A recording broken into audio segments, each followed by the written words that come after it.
হাসির রাজা, জ্ঞানের রাজা, রসিক রাজা।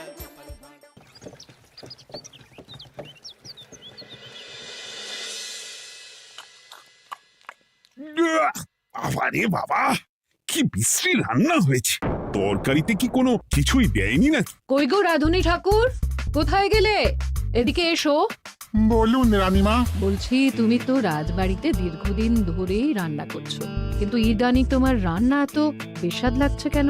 সে তো আমি বলতে পারবো না, আমি তো আগের মতনই রান্না করি। ছোট মুখে বড় কথা বলছি, আমি কিছু বলতে চাই রানীমা। এই, তুই আবার পাকামো করতে এসছিস কেন রে? তোকে কি রানীমা ডেকেছেন নাকি? আহ, কি বলতে চাইছে শুনেই দেখি না, বলো। রানীমা, এখন আর রাধুনী ঠাকুর আগের মতো যত্ন নিয়ে রান্না করেন না। রান্নাঘরে পড়ে পড়ে ঘুমোয় আর তাড়াহুড়ো করে কোনো রকমে রান্না করে দেন। একদম বাজে কথা বলবি না। বাজে কথা না রানীমা, শিলনোড়ায় বাটতে ওনার কষ্ট হবে বলে আজকাল রাধুনী ঠাকুর শুধু জিরে ফোড়ন দিয়ে রান্না করেন। এত বেতন দিয়ে তোমাকে রাখা হয় কি এই ফাঁকিবাজির জন্যে? কি মানে, ভুল হয়ে গেছে। এর যদি এই ভুল করার ইচ্ছে হয় তাহলে তল্পি তল্পা গুটিয়ে বাড়ি গিয়ে ভুল করো, মনে থাকবে? মনে থাকবে মহারাজ। কি হচ্ছে বলো তো রানী? সকালে বাগানে পায়চারি করছিলাম, দেখি মালি একটা গাছেও জল দেয়নি। এই গরমে জল না পেলে যে গাছপালাগুলো মরে যাবে। সবাইকে এবার মনে হচ্ছে বলে বলে কাজ করাতে হবে।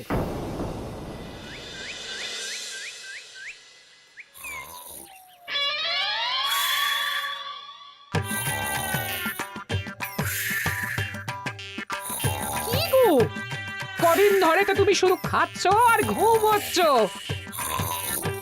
বাজার দোকান কিছুই নেই গো, রাজসভাতেও যাও না। কি যে করি। কি গো দিদা, দাদু আজও ঘুমোচ্ছে? কি বলবো বলতো? আমরা কিছু একটা ব্যবস্থা করছি, দাঁড়াও।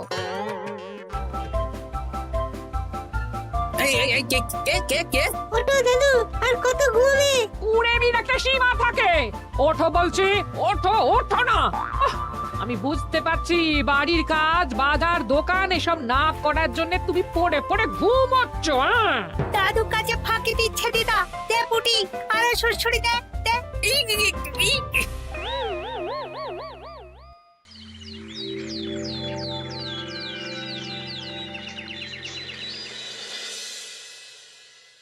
মহারাজের শরীর খারাপ না মন খারাপ?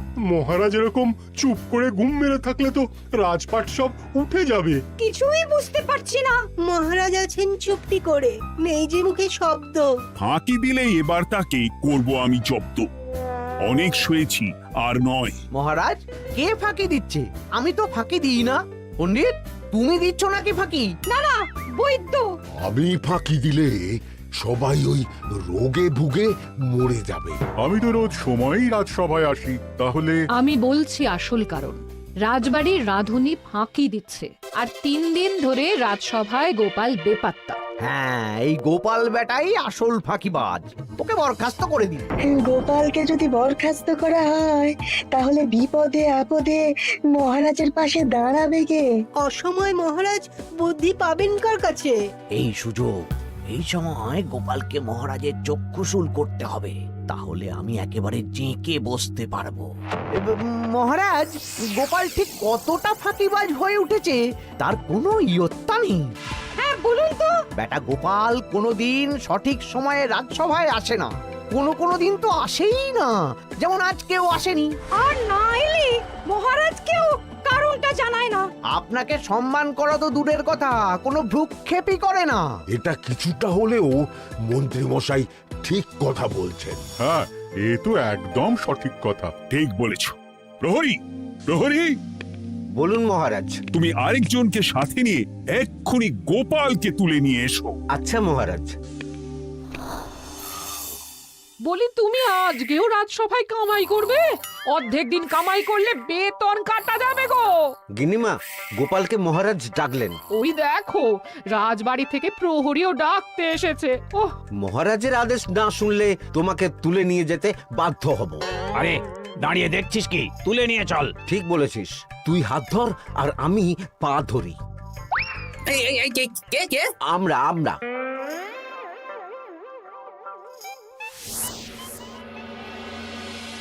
এসব কি গোপাল? তুমি বাড়িতে আছো, ঘুমোচ্ছ, অথচ রাজসভায় আসছো না, কি ব্যাপার? আগে মহারাজ, মস্তিষ্ককে বিশ্রাম দিয়ে বুদ্ধি বাড়াচ্ছিলাম। অনেক ব্যবহার হয়েছে তো, তাই একটু বিশ্রাম দরকার আর কি। আমার পুরো রাজসভাটাই ফাঁকিবাজ। আমি সবাইকেই বিদায় করব, আর গোপালকেও। এই সেরেছে, আমি ফাঁকিবাজ নই মহারাজ। আমি খোঁজ নিয়ে দেখেছি সবাই কম বেশি গায়ে হাওয়া লাগিয়ে ঘুরছে। মহারাজ, আমি তো নদীর পাড়ে বসে শীতল হাওয়া গায়ে লাগাই, তবেই তো ঢেউয়ের মতো আমার ছন্দ আসে। কেউ ফাঁকিবাজ না মহারাজ, আসল ফাঁকিবাজ গোপাল। মহারাজ, আমি যদি দরকারে আপনাকে বুদ্ধি দিয়ে ফাঁকা সময়ে বিশ্রাম দিয়ে ফাঁকিবাজ হই, তাহলে মন্ত্রী মহা ফাঁকিবাজ। কারণ মন্ত্রীর কাজ রাজাকে বুদ্ধি দেওয়া, তা তিনি করেন না বলেই আমাকে দরকার পড়ে। আমি তো ভাঁড়, আমি শুধু হাসাবো, এটাই আমার কাজ। তাতে কি, সেনাপতিও তো সেনাপ্রধান, ও কি যুদ্ধ করে? রাজ্যে শান্তি শৃঙ্খলা বজায় আছে, তাহলে যুদ্ধ করে হবেটা কি? হ্যাঁ, অকারণে পায়ে পা দিয়ে যুদ্ধ বাঁধাবো নাকি? হ্যাঁ, যত সব। যখন তখন বিপদ আসতে পারে, তাই যুদ্ধের জন্য সব সময় সামরিক শক্তিকে প্রস্তুত থাকা দরকার। হ্যাঁ, এটা গোপাল ঠিক বলেছে। সেনাপতিকে তো কোনোদিন সেসব নিয়ে মহড়াও করতে দেখি না। তাহলে দাঁড়ালো 3 জন ফাঁকিবাজ। মূল অভিযুক্ত গোপাল দিন রাত কামাই করে, মন্ত্রী মহারাজকে বুদ্ধি দেয় না, আর সেনাপতি যুদ্ধের প্রস্তুতি নেয় না। এই 3 জনকে আমি বিদায় করব। এই সেরেছে, এ তো দেখছি বিনা মেঘে বজ্রপাত। না, তবে তোমরা যে ফাঁকিবাজ নও সেটা প্রমাণ করার জন্য 12 ঘন্টা সময় দেব। আমাদের কি করতে হবে? তোমাদের 3 জনকে 3টে খালি বস্তা দেব। প্রত্যেকে ওই খালি বস্তা নিয়ে জঙ্গলে যাবে, আর এই 12 ঘন্টার মধ্যে জঙ্গল থেকে বস্তা ভরে আনবে। একটা বস্তা ভরার জন্য 12 ঘন্টা সময়? এ তো খুবই সহজ কাজ। সহজ কঠিন জানি না, যে ফাঁকি দিয়ে ফাঁকা বস্তা জমা দেবে বা কিছুটা ভর্তি কিছুটা খালি আনবে, সে সাজা পাবে। আচ্ছা মহারাজ, আমি বস্তায় কি নিয়ে আসবো সেটা কি আপনি দেখবেন? তা দেখবো না, কিন্তু বস্তা ভরে আনতে হবে। আর যা বস্তায় ভরে আনবে তাই নিয়ে সবাই বাড়ি ফিরে যেতে পারবে। তার মানে বস্তাতে যা থাকবে সব বস্তার মালিকই পাবে। একদম তাই। বুঝে গেছি, ভিতরে কোনো গভীর পরিকল্পনা আছে। প্রহরী, প্রহরী, তুমি এই 3 জনকে 3টে বস্তা দিয়ে দাও। যথা আজ্ঞা মহারাজ। আর বাকি সভাসদেরা আজকে রাজসভাতেই থাকো। ওরা 3 জন আসবে, ওদের বিচার হবে, তারপর ফিরবে। আমাদের খাওয়া দাওয়া তাহলে রাজবাড়ির তরফ থেকেই দেয়া হবে মহারাজ? হ্যাঁ। জঙ্গলে তো যাচ্ছি, কি নেব? গোপাল, আমি বলি কি, তুমি বরং আমার বস্তায় ঢুকে যাও, আমি তোমাকেই নিয়ে ফিরে যাই, ল্যাটা চুকে যাবে। আপনি যদি একা আমাকে বস্তায় ভরে নিয়ে যেতে পারেন তো চলুন। একা? এই সেরেছে। দাঁড়ান, আমি আপনার কাঁধে চড়ে দেখি আপনি আমাকে বইতে পারবেন কি পারবেন না। না না, মুখ ফসকে বলে ফেলেছি, মাথা খারাপ নাকি? তাহলে নিজের মতন থাকুন।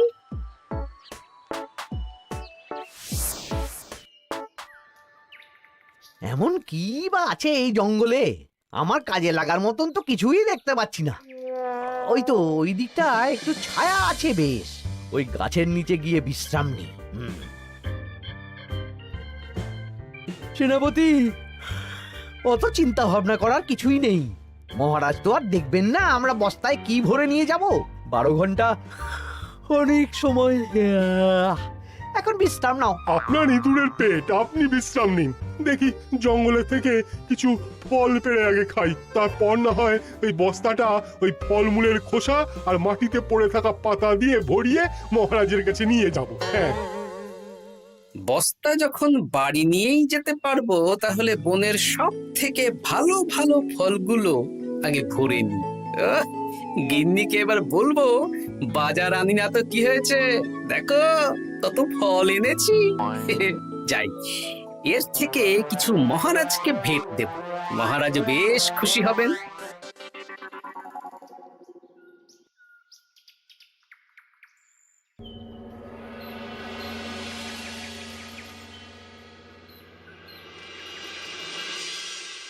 উফ, এই এত বড় জ্বালার মতো পেটখানা নিয়ে এই পেল্লাই গাছে উঠবো কি করে? দূর দূর, আশেপাশে ঢিল পাথরও দেখতে পাচ্ছি না। এই বুড়ো বয়সে হাড়গোড় ভাঙলে সে এক খারাপ ব্যাপার হবে। আরে দূরে ওদিক থেকে আওয়াজ পাওয়া যাচ্ছে, তার মানে এই বনে কেউ এসেছে।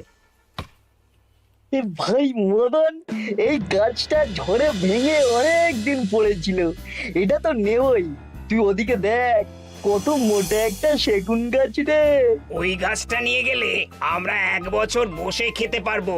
তাহলে আর দেরি কেন, হাত লাগা।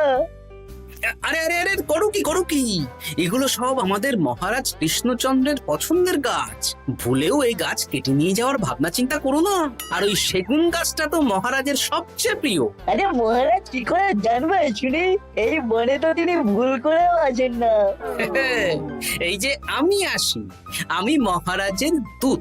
তোমরা যদি ভুল করে ওই সেগুন গাছে হাত দাও, তাহলে কিন্তু তোমাদের গর্দান যাবে। এই সেরেছে, কিন্তু আমরা তো কাঠুরিয়া, কাঠ ছাড়া পেট চালাবো কি করে? সে তোমাদের ব্যবস্থা তোমরা করো, অন্য অনেক কাজ আছে। এই সামনের গাছটা মরে পড়ে আছে, এটার কাঠ আমরা নিয়ে যেতে পারবো তো? তা পারবে, এতে অত চিন্তার ব্যাপার নেই। গোপাল আছে যখন, তখন এই রাজ্যের কেউ মুশকিলে থাকবেই না। শুধু তোমাদের একটা কাজ করতে হবে। কি কাজ? এই নাও বস্তা। আমার জন্য এই জঙ্গল থেকে টাটকা বিভিন্ন ফল পেড়ে এই বস্তা ভরে দাও, তাহলে মহারাজকে আর তোমাদের কথা বলবো না, বুঝলে? আর তোমাদের যাতে রাজবাড়িতে কোনো কাজ হয় সেই নিয়ে মহারাজের কাছে সুপারিশও করব, কেমন? বেশ বেশ, তুমি তাহলে এখন এখানে বিশ্রাম করো, আমরা তোমার বস্তা ভরে ফল নিয়ে আসছি। ঠিক আছে, আমি তোমাদের কুঠার পাহারা দিচ্ছি, তোমরা ভালো তরতাজা ফল বস্তায় ভরে নিয়ে এসো।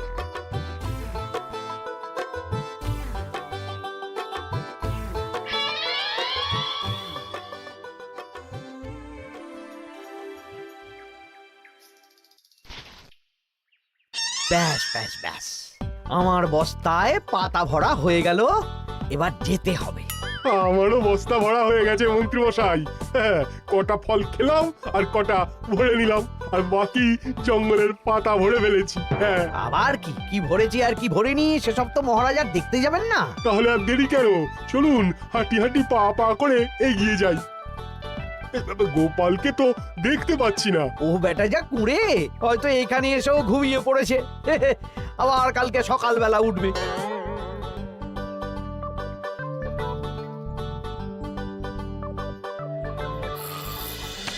এই যে ভাই, এই যে। হ্যাঁ, কে কে? আমরা। ও বলো, বস্তা ভরে এনেছো? হ্যাঁ, ভরে এনেছি। তাহলে চলো রাজসভায় যাই, তোমাদের একেবারে মহারাজের সাথে পরিচয়ও করিয়ে দেবো, আর কাজের ব্যাপারেও বলবো। চলুন, চলো চলো চলো।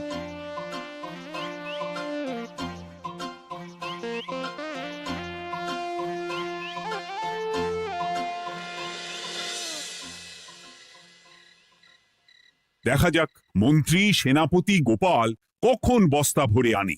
এই তো চলে এসেছি, বিশ্রাম নিলাম, বস্তাও ভরে ফেললাম। এই দেখুন মহারাজ, আমিও বস্তা ভরে এনেছি। বাহ, তোমাদের বস্তা দেখে তো মনে হচ্ছে খুব হালকা। হ্যাঁ, আপনি যখন আমাদের বস্তা ভরে কি এনেছি সেটা দেখবেন না, তখন অত খাটাখাটনি করে কি লাভ মহারাজ? কিন্তু গোপালের এখনো অবধি দেখা নেই, ও কি সোনা গয়না ভরে আনছে? গোপাল যা কুঁড়ে আর ঘুমকাতুরে, হয়তো জঙ্গলেও ঘুমিয়েই পড়েছে। মহারাজ, আপনি একটা কাজ করুন, আমাকে আর মন্ত্রী মশাইকে যুগ্মভাবে বিজয়ী ঘোষণা করে দিন, ব্যাস। এত তাড়া কিসের?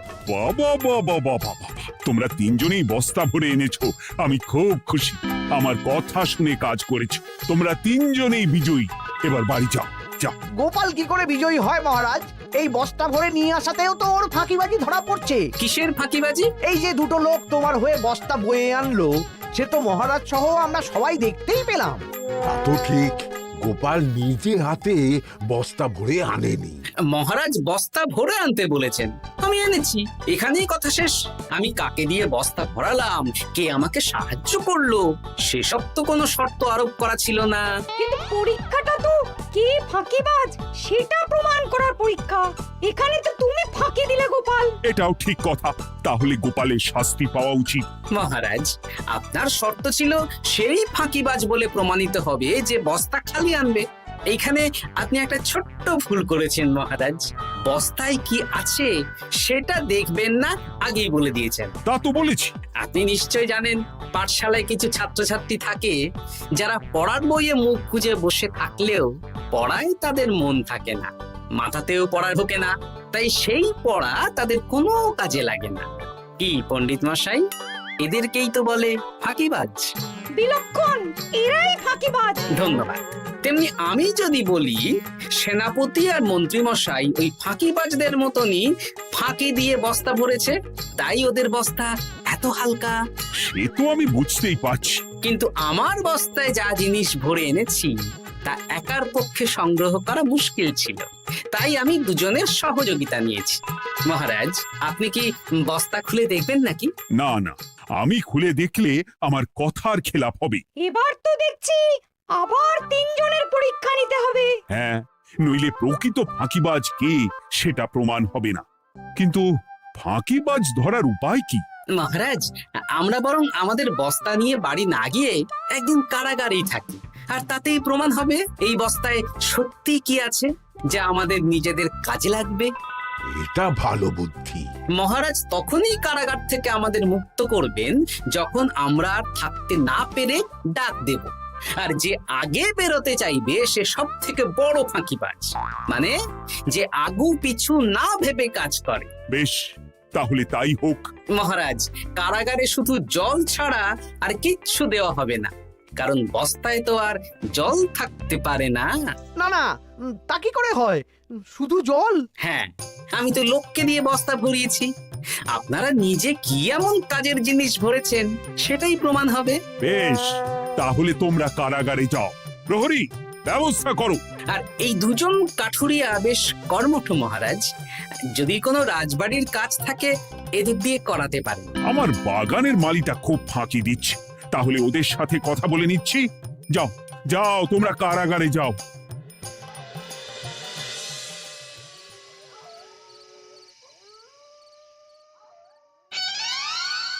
ওরে বাবা রে, কি খিদে খিদে পাচ্ছে রে। দেখি বস্তায় কি আছে দেখি।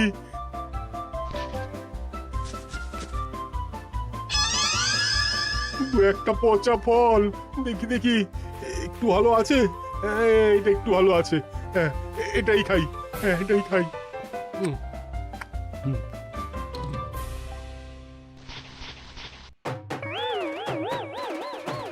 আমি তো শুধু পাতা ভরেছি, কি সেরেছি? আমাকে কি জল খেয়েই কাটাতে হবে? এবার আমি দেখি।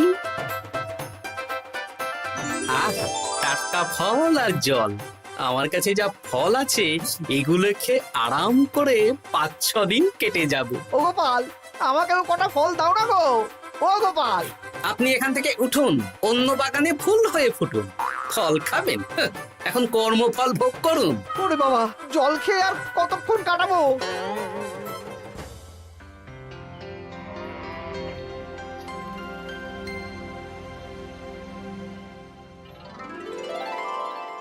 উফ, পেটটা চুই চুই করছে, কি খিদে পেয়েছে না। আমি আমি বাড়ি যাব। আপনি বাড়ি যাবেন?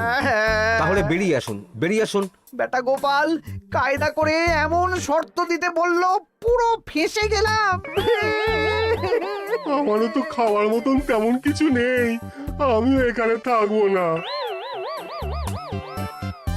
আমি এখানেই আছি, ফল খাবো, জল খাবো, আর প্রকৃতির ডাক এলে একটু বাইরে যাব।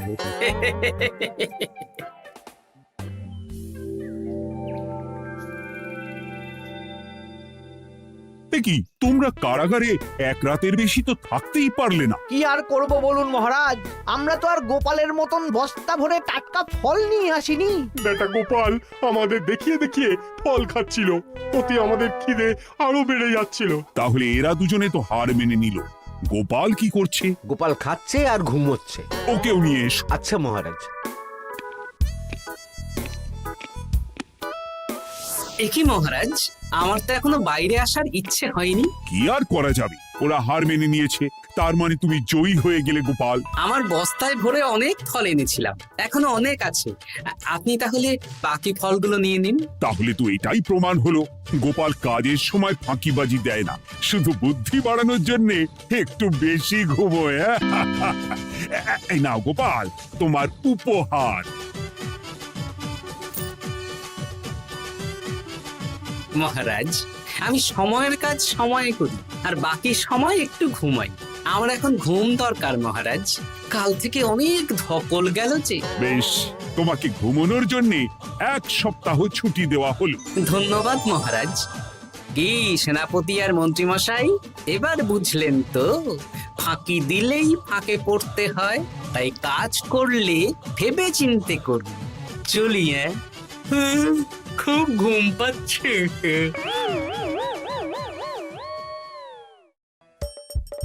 হাসির রাজা